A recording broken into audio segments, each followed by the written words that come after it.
Hello everyone, कैसे हैं आप लोग? मज़े में? तो अभी हम लोग को कुछ और डेफिनेशंस जीएसटी में देखनी है। तो इनफैक्ट हम लोग तीसरी क्लास कर रहे हैं डेफिनेशंस पे, और आज की क्लास में हम शुरू करेंगे definition of eco, electronic commerce operator. Eco किसे कहते हैं? इलेक्ट्रॉनिक कॉमर्स ऑपरेटर का मतलब वो होता है, ऑपरेटर वो है जिसने एक प्लेटफॉर्म बनाया है। एक प्लेटफॉर्म को ऑपरेटर कहते हैं। वो प्लेटफॉर्म वेबसाइट हो सकती है, एक मोबाइल ऐप हो सकता है, जिसपे बायर एंड सेलर दोनों होंगे और आपस में ट्रांजैक्शन करेंगे। मतलब अगर कोई एक बंदा ऐसा है जिसने कोई प्लेटफॉर्म क्रिएट किया और उस प्लेटफॉर्म पे बायर और सेलर आपस में ट्रांजैक्शन करते हैं, तो इसे कहा जाता है ई कॉमर्स ऑपरेटर। एक और डेफिनेशन होती है एग्रीगेटर। इसमें एक थिन लाइन ऑफ डिफरेंस है एग्रीगेटर में और ई कॉमर्स ऑपरेटर में। हालांकि जीएसटी में ई कॉमर्स ऑपरेटर इंक्लूड्स एग्रीगेटर। मैंने ये बात क्यों बोल दी समझाना शुरू करने से पहले ही कि ई commerce operator includes aggregator for the purpose of GST, कि आपको बहुत थिन लाइन ऑफ डिफरेंस से मतलब भी नहीं है। आप छोड़ भी सकते हैं, इग्नोर भी कर सकते हैं इस बात को, क्योंकि दोनों के दोनों ही ई कॉमर्स ऑपरेटर कहलाएंगे जीएसटी में।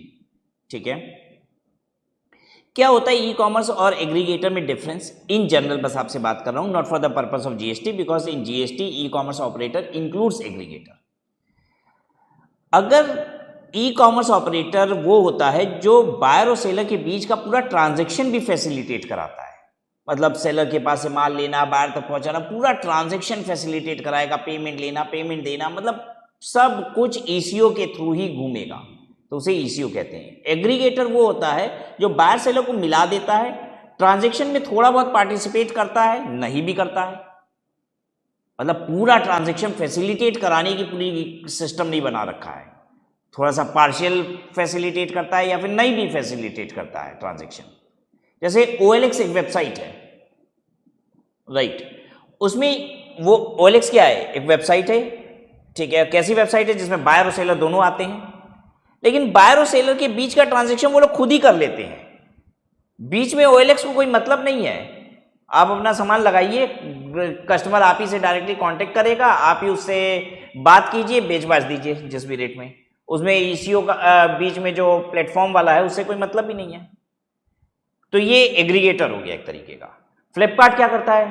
फ्लिपकार्ट तो पूरा ट्रांजैक्शन कराता है। आपके पास से माल लेगा, कस्टमर तक माल देगा, उससे पेमेंट कलेक्ट करेगा, आपको पेमेंट देगा। तो फ्लिपकार्ट क्या है? एक ईसीओ है, राइट? बट आपको जानने की आवश्यकता नहीं है। कितनी अच्छी बात। आइए, इलेक्ट्रॉनिक कॉमर्स ऑपरेटर, तो यानी आपके लिए इलेक्ट्रॉनिक कॉमर्स ऑपरेटर ईसीओ कौन है? कोई भी जो प्लेटफॉर्म बनाया है और बायर सेलर को मिलाता है। Electronic commerce operator means any person who owns, operate और मैनेजेस डिजिटल और इलेक्ट्रॉनिक फैसिलिटी और platform for electronic commerce.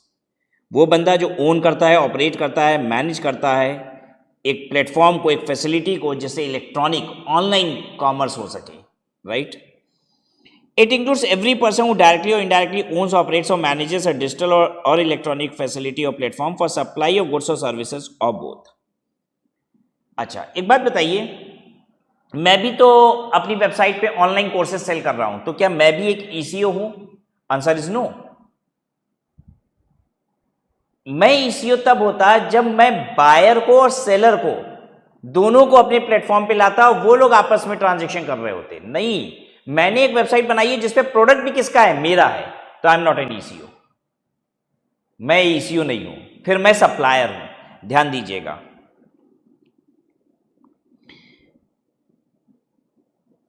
Supplier, recipient, और बीच में होता है ईसीओ। ईसीओ इन दोनों को मिलाता है, ठीक है। एक ऐसा प्लेटफॉर्म बनाने वाला बंदा जो प्लेटफॉर्म बना दिया और बाहर से लोगों को मिलाएगा, तो वो ईसीओ कहलाएगा। मैंने भी अपनी ऑनलाइन वेबसाइट बना दी, मैं उस पर माल बेचता हूं, मैं ईसीओ नहीं हूं। मैं ईसीओ नहीं हूं। क्यों? क्योंकि मैं सप्लायर ही हूं। मैं सप्लायर हूं। मैं सप्लायर और बायर को मिला थोड़ी ना रहा हूं, मैं तो खुद ही सप्लायर हूं, राइट? अच्छा, बहुत सारी वेबसाइट एजुकेशन में भी ऐसी है जो आप देखेंगे बायर एंड सेलर को मिलाती है। बायर एंड सेलर को मिलाती है, जो खुद सप्लायर नहीं है, वो खुद सप्लायर नहीं है, वो टीचर और स्टूडेंट को मिलवाती हैं, ठीक है। राइट। तो वो क्या है, ईसीओ है। लेकिन बहुत समझने की बात ये होगी कि इस ट्रांजैक्शन में ईसीओ तब होता है कोई भी जब सप्लायर रेसिपेंट को ही इनवॉइस करता है। ठीक है, इनवॉइस सप्लायर रेसिपेंट को करता है, तब ये बीच वाला जो प्लेटफॉर्म है वो ईसीओ कहलाता है। मान लीजिए किसी ने प्लेटफॉर्म बनाया, प्लेटफॉर्म, ठीक है, अब ये दूसरी बात कर रहे हैं, ये रहा सप्लायर और ये रहा रेसिपिएंट, मतलब बायर सेलर को मिला देना ही सिर्फ इतने से ईसीओ नहीं बन जाएगा।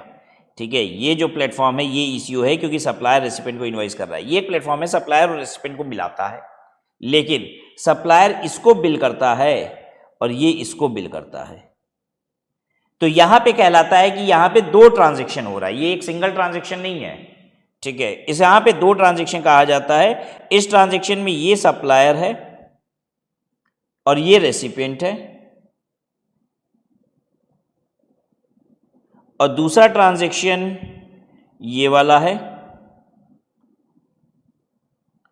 जिसमें ये सप्लायर है और ये रेसिपिएंट है।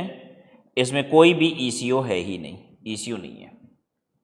ओ सर, इतना ही नहीं, बायर सेलर को मिलवा दे तो ईसीओ बन जाएगा। बायर सेलर को मिलवाए और सेलर ही बायर को बिल करे तब ईसीओ है। आया मजा आपको, राइट? अच्छा, पूरा ट्रांजैक्शन वो फैसिलिटेट करा रहा है कि नहीं, इससे मतलब नहीं है, क्योंकि पूरा ट्रांजैक्शन वो फैसिलिटेट कराए ना कराए वो ईसीओ है। ट्रांजैक्शन फैसिलिटेट कराने वाले को इन जनरल ईसीओ बोलते हैं, जो ट्रांजैक्शन फैसिलिटेट नहीं कराता है उसको एग्रीगेटर बोलते हैं। ट्रांजैक्शन फैसिलिटेट करने का मतलब माल पहुंचाने की जिम्मेदारी लेना, पेमेंट कलेक्ट करके देने की जिम्मेदारी लेना, ये सब कहलाता है ट्रांजैक्शन को फैसिलिटेट कराना। ट्रांजैक्शन को फैसिलिटेट कराए चाहे ना कराए वो ईसीओ कहलाएगा for the purpose of GST. आम बोलचाल की भाषा में जो ट्रांजैक्शन फैसिलिटेट कराता है वो ईसीओ होता है, और जो ट्रांजैक्शन फैसिलिटेट नहीं कराता है वो एग्रीगेटर होता है। ठीक है, तो हम इन सब चीजों को तो किनारे कर दे रहे हैं क्योंकि इससे हमको मतलब नहीं। हमको जो मतलब है ईसीओ की डेफिनेशन के लिए वो ये मतलब है कि भाई ईसीओ एक प्लेटफॉर्म है, बायर सेलर को मिलवाता है और सेलर बायर को बिल करता है। ठीक है, अच्छा, कहानी इसमें और भी बहुत कुछ हो सकती है। पेमेंट किसको दिया जा रहा है, ये रेसिपिएंट पेमेंट ईसीओ को दे रहा है या सप्लायर को दे रहा है, कोई मतलब नहीं है इन सब चीजों से। माल सप्लायर के थ्रू ईसीओ के पास पहुंच रहा है, फिर रेसिपिएंट के पास पहुंच रहा है, या सप्लायर से डायरेक्ट रेसिपिएंट को पहुंच रहा है, कोई मतलब नहीं है। माल कैसे जा रहा है, पैसा कैसे आ रहा है, भूल जाइए। बस जितना बोल रहे हैं उतने दिमाग में बैठा लीजिए तो ईसीओ आप पहचान लेंगे, अदरवाइज एग्जाम में गलती हो जाएगी। यहां भी तो ऐसा ही लग रहा था कि एक प्लेटफॉर्म है, लग रहा होगा कि ये भी ईसीओ है। ठीक है, बाहर से लोग को मिलवा रहा है, नहीं, राइट। अच्छा, अब एजुकेशन में आप जितनी भी वेबसाइट्स जानते होंगे, राइट, जहां से आप बेसिकली अपने ये सब सीए, सीएस, सीएमए की क्लासेस खरीदते होंगे अगर कभी, तो ये सारी की सारी वेबसाइट कोई भी ईसीओ नहीं है, क्योंकि टीचर उनको बिल करता है और वो वेबसाइट आपको बिल करती है, तो कोई भी ईसीओ नहीं है। चलिए, कितनी सुंदर बात सर ने बताई। Oh my God sir, eco नहीं है ये, कितना सुंदर लगा ये जान के। फ्लिपकार्ट ईसीओ है, क्योंकि आपको जो इनवॉइस मिलती है वो फ्लिपकार्ट की नहीं होती है, वो ईसीओ, वो सप्लायर की होती है। कभी देखा है? जैसा फ्लिपकार्ट की कोई भी बिल निकालो, देखो फ्लिपकार्ट का बस ऊपर ना लोगो लगा रहता है, वहां देखो सप्लायर का नाम लिखा हुआ है, फलाना प्राइवेट लिमिटेड, धमाका प्राइवेट लिमिटेड। हर प्रोडक्ट आप अलग अलग सप्लायर की खरीद रहे हो, बेचने वाला कोई और है, फ्लिपकार्ट नहीं है। बिल फ्लिपकार्ट की नहीं मिलती, तभी तो वो ईसीओ है। अगर फ्लिपकार्ट बिल दे दे तो ईसीओ नहीं है फ्लिपकार्ट, तब फ्लिपकार्ट ईसीओ नहीं कहलाएगा, राइट। अच्छा, आप कहोगे सर फ्लिपकार्ट खुद भी बहुत सारा माल बेचता है। मुझे पता है, मैंने कहीं पढ़ा है कि फ्लिपकार्ट माल बेचता भी है, सप्लायर भी है। नहीं बेटा, फ्लिपकार्ट ने एक कंपनी बनाई है फ्लिपकार्ट नाम से, राइट। वो क्या करती है, वो सिर्फ और सिर्फ ईसीओ की तरह काम कर रही है। फ्लिपकार्ट ने कई और कंपनी बना ली है, राइट। वो कंपनी सेलर की तरह रजिस्टर्ड है यहां पे, वो ईसीओ में इस प्लेटफॉर्म पे सेलर की तरह रजिस्टर्ड है। यानी फ्लिपकार्ट डायरेक्ट उसी कंपनी से, जो फ्लिपकार्ट है कंपनी, उससे माल नहीं बेचता है। फ्लिपकार्ट ने और भी कंपनीज बना रखी है, वो सेलर है। ठीक है, तो कभी कंफ्यूज नहीं होइएगा, क्योंकि फ्लिपकार्ट तो आजकल अपने ब्रांड से भी माल बेच रहा है, प्रोडक्ट का नाम ही रहता है फ्लिपकार्ट। ठीक है, तो वो आप देखेंगे वहां सेलर का जो नाम है वो फ्लिपकार्ट नहीं है, सेलर का नाम कुछ और है। फ्लिपकार्ट की वो कंपनी है, लेकिन वो अलग कंपनी है, राइट। तो फ्लिपकार्ट कंपनी, जो फ्लिपकार्ट मेन कंपनी है, वो क्या कर रखी है, वो तो सिर्फ प्लेटफॉर्म बना रखी है, वो बायर सेलर को मिलवाती है और सेलर से कहती है बिल बनाओ, इसलिए फ्लिपकार्ट ईसीओ है, अमेजॉन ईसीओ है, ठीक है। जितने भी ये सब हैं, क्या नाम है, स्विगी, जोमैटो, ये सब भी क्या है, सब ईसीओ की डेफिनेशन में आ जाएंगे, राइट। क्योंकि ये लोग बाहर से लोगों को मिलवा रहे हैं, खुद माल नहीं बेच रहे हैं या खुद बिलिंग नहीं कर रहे हैं। While an aggregator, Ola, Swiggy, ये सब एग्रीगेटर हो गए, only connects the customer with the supplier और service provider. And e commerce operator like Flipkart facilitates, आप मत दिमाग लगाइएगा कि सर उसमें फैसिलिटेट कर रहा है नहीं कर रहा है, अरे सब, क्योंकि कर रहा है चाहे नहीं कर रहा है, ट्रांजेक्शन फैसिलिटेट है तो ईसीओ ना, ठीक है। आजकल बिजनेस, लाइन ऑफ बिजनेस भी धीरे धीरे ना चेंज हो रहा है, ठीक है। मतलब बहुत सारे लोग जो ट्रांजैक्शन फैसिलिटेट कर रहे थे अब बंद भी कर दिए करना। जैसे इंडिया मार्ट एक वेबसाइट है, मैं आपको बताऊं, ठीक है, वो एक तरीके का प्योर एग्रीगेटर है, क्योंकि वहां पे बायर एंड सेलर मिलते हैं, आपस में ही ट्रांजेक्शन कर लेते हैं। Entire process of the supply of goods and provision of service under the GST law, even the aggregator would be covered under the definition of ECO। तो बात ही खत्म हो गई। तो हु इज ECO? दो चीजें, नंबर 1 प्लेटफॉर्म बनाएगा, platform to match buyer seller को मिलवाने के लिए। दूसरा, seller gives invoice to buyer. बस इतना दिमाग में बैठा लो, खेल खत्म, कभी गलती नहीं होगी। The following aspects need to be noted. He is required to deduct an amount of tax. He is required to deduct an amount as tax out of the consideration paid or payable by him to the actual supplier of goods or services or both made through such operator. He is required to deduct an amount as tax. उसको ना TCS काटना पड़ता है, ठीक है, उसको TCS काटना पड़ता है। ई कॉमर्स ऑपरेटर जब पेमेंट करता है, तो मैंने आपको एक बात बताई थी, जैसे कि पेमेंट उसको 100 रुपये करना है, तो 100 रुपये में से पहले वो कमीशन काटेगा अपना, और एक टैक्स भी काटेगा TCS।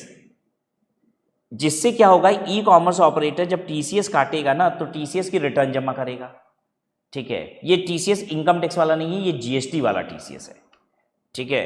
वो TCS काटेगा और इस TCS को वो जमा करेगा।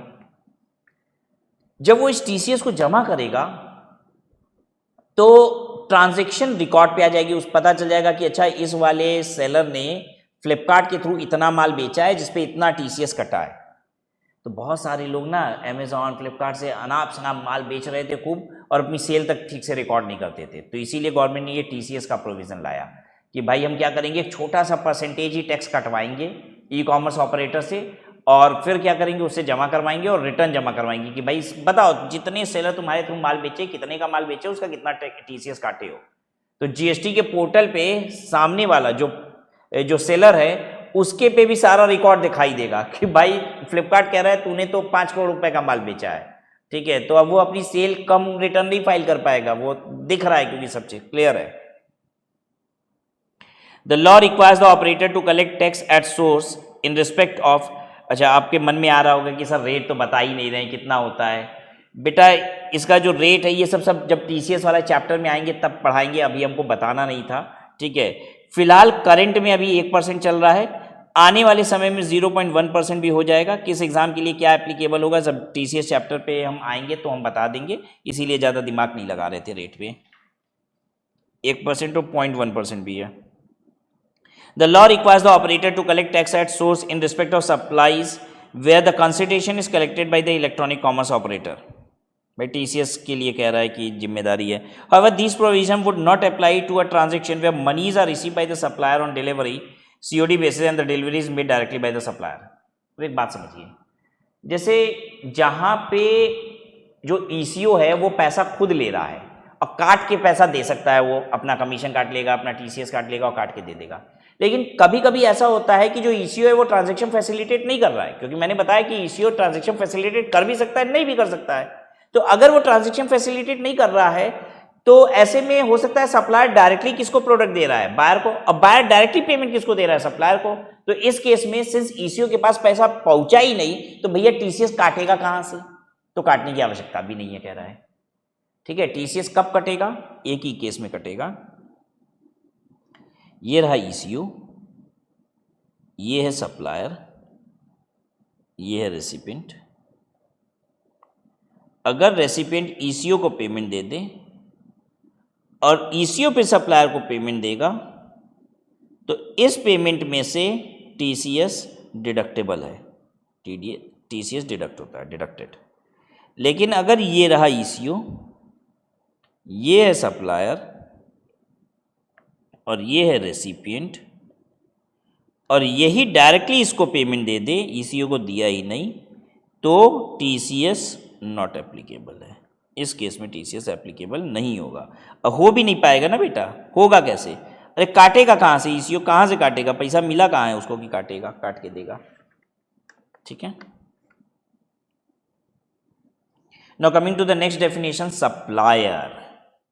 सप्लायर कौन होता है? अभी तक बार बार बात कर रहे थे ना, ईसीयू में देखो दो लोग को बैठा दिए बार बार, सप्लायर रेसिपिएंट। तो अगली दो डेफिनेशन आप यही देखने वाले हो कि who is supplier and who is recipient, right? So let's see who is supplier. Supplier in relation to any goods or services or both shall mean the person supplying the said goods or services or both, and shall include an agent acting as such on behalf of such supplier in relation to the goods or services or both supplied. कह रहा है supplier in relation to any goods or services or both shall mean the person supplying the said goods and services. जो person supply कर रहा है उसको supplier कहेंगे। जो पर्सन सप्लाई कर रहा है गुड्स एंड सर्विसेज वो सप्लायर है, ठीक है। जो पर्सन सप्लाई कर रहा है, आपने जब डेफिनेशन पढ़ी थी तो आपको याद है, आपने पढ़ा था पर्सन, रजिस्टर्ड पर्सन, दो चीज पढ़ा था। यहाँ registered person supplying goods and services को सप्लायर नहीं बोल रहा है, कह रहा है कोई भी पर्सन, चाहे वो रजिस्टर्ड हो जीएसटी में नहीं हो, वो सप्लायर है। जो भी गुड्स एंड सर्विसेज सप्लाई करता है, चाहे जीएसटी में रजिस्टर्ड हो, नहीं रजिस्टर्ड हो, अनरजिस्टर्ड हो, उससे मतलब नहीं है, सप्लाई करने वाला सप्लायर है। यानी सप्लायर में जीएसटी रजिस्टर्ड वाली जैसी कोई बात नहीं है। सप्लायर मतलब जो सप्लाई कर रहा है गुड्स एंड सर्विस की। And shall include an agent acting as such on behalf of such supplier. अच्छा, अगर हम किसी और के बिहाफ पे माल बेच रहे हैं तो हम भी सप्लायर हैं, ठीक है। एजेंट किसको कहते हैं? जो बिना माल खरीदे ही आगे बेच देता है, हम उसको कहते हैं एजेंट। जैसे मैंने एक एग्जांपल लिया था एग्जीबिशन का, कि एग्जीबिशन लगाने वाला क्या करता है, पेंटर्स को कहता है अपनी पेंटिंग यहाँ पे लाके टांग दो, कस्टमर आएगा मेरे एग्जीबिशन में, खरीद के ले जाएगा, तो हम तुमको उसका पैसा दे देंगे। अब इसमें वो क्या करता है, जो एग्जीबिशन लगाने वाला होता है वो कस्टमर आता है, पेंटिंग बेच देता है, उसको बिल बना के बेच देता है। एक बात बताइए, उसने खुद खरीदा है? खरीदा ही नहीं है, वो तो खरीदे बिना ही बेच देता है। वही बंदा जो खरीदे बिना ही माल आगे बेच देता है, उसी को तो एजेंट कहते हैं। वो एजेंट सप्लायर है? Answer is yes. The reference to whom the meaning of the term supply is fitted is person. बहुत ध्यान देने वाली बात ये थी, मैंने लिख भी दिया इस बात को कि कहीं बच्चा भूल ना जाए, मैंने यहाँ फोकस तो किया था कि यहाँ पे सप्लाई की डेफिनेशन में पर्सन को फिट किया गया है एज अगेंस्ट टैक्सेबल पर्सन या रजिस्टर्ड पर्सन, ठीक है। This is because the law does not keep the person who are not liable to tax under GST outside the scope of this term. अगर आप GST में liable नहीं भी हो तो भी सप्लायर हो आप। For instance, in case of purchase from unregistered person who are not liable for registration would also be treated as supplier while the recipient of the supply is liable to tax on reverse charge basis। क्योंकि GST में ना reverse charge भी चलता है। Supplier अगर registered है तो वो जीएसटी कलेक्ट करेगा, सरकार को देगा। अगर सप्लायर अनरजिस्टर्ड है और रेसिपिएंट रजिस्टर्ड है, सप्लायर अनरजिस्टर्ड है, रेसिपिएंट रजिस्टर्ड है, तो सरकार कहती है रेसिपिएंट, खरीदने वाले, तुम खरीद पे अपने टैक्स सरकार को दे दो। सुनिए फिर से समझाते हैं। इधर है सप्लायर और इधर हम कर देते हैं रेसिपिएंट, ठीक है।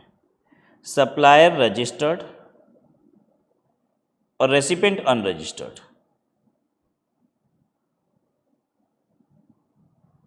ठीक है। अब इस केस में क्या होगा? केस नंबर 1 है सप्लायर रजिस्टर्ड है, रेसिपिएंट अनरजिस्टर्ड है, तो supplier will pay tax to government. Supplier will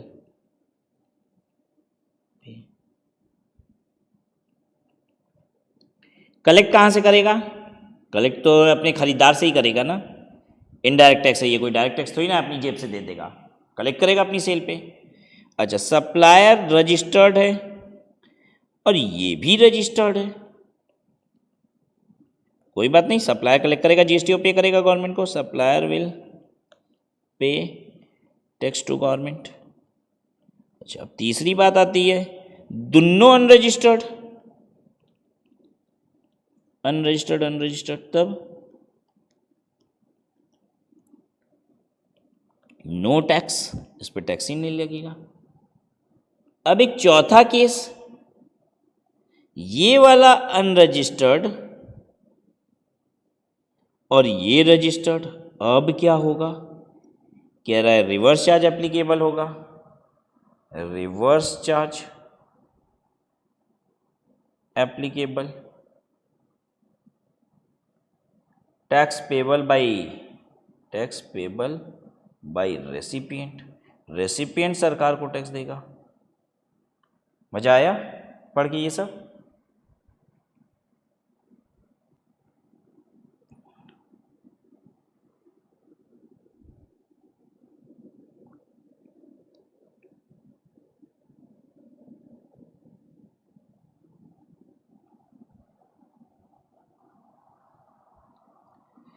Agent supplying on behalf of the supplier also included within the definition of supplier. This is to ensure that invoices raised by agent on behalf of supplier for effecting sale on his behalf qualify as valid invoices as if they are issued by supplier himself. कह रहा है agent को हम लोग इसलिए भी supplier कह रहे हैं ना, क्योंकि अगर एजेंट को सप्लाई की डेफिनेशन से बाहर कर दे तो बेचारा जो इनवॉइस बना रहा है वो इनवैलिड हो जाएगी ना, ठीक है, क्योंकि माल खरीदे बिना वो इनवॉइस बना रहा है एजेंट, ठीक है, फटाक से अपने जो एग्जीबिशन में खरीद रहा है पेंटिंग उसको, तो वो वैलिड तभी कहलाएगी जब हम एजेंट को सप्लायर कहेंगे, तो एजेंट सप्लायर है इसीलिए कहते हैं। रेसिपिएंट, रेसिपिएंट कौन है? जो गुड्स एंड सर्विसेज रिसीव करता है। The recipient of supply of goods and service of both means where a consideration is payable. अगर कंसिडरेशन दिया जा रहा है गुड्स एंड सर्विस का, तो रेसिपिएंट वो है जो कंसिडरेशन देता है या देने के लिए लायबल है। Where the consideration is payable for the supply of goods और service of both the person who is liable to pay the consideration.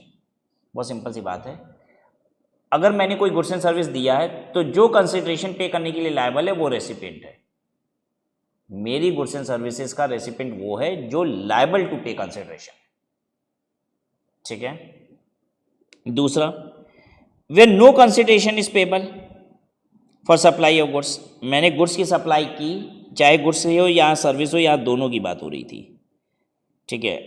No consideration में दोनों बात अलग अलग होगी। नो कंसिडरेशन गुड्स के लिए, नो कंसिडरेशन अगर सर्विस दी गई है। मैंने गुड्स एंड सर्विस दिया और आपसे कुछ लिया, तो जिससे लिया या लेंगे वो recipient of goods and service है, ठीक है।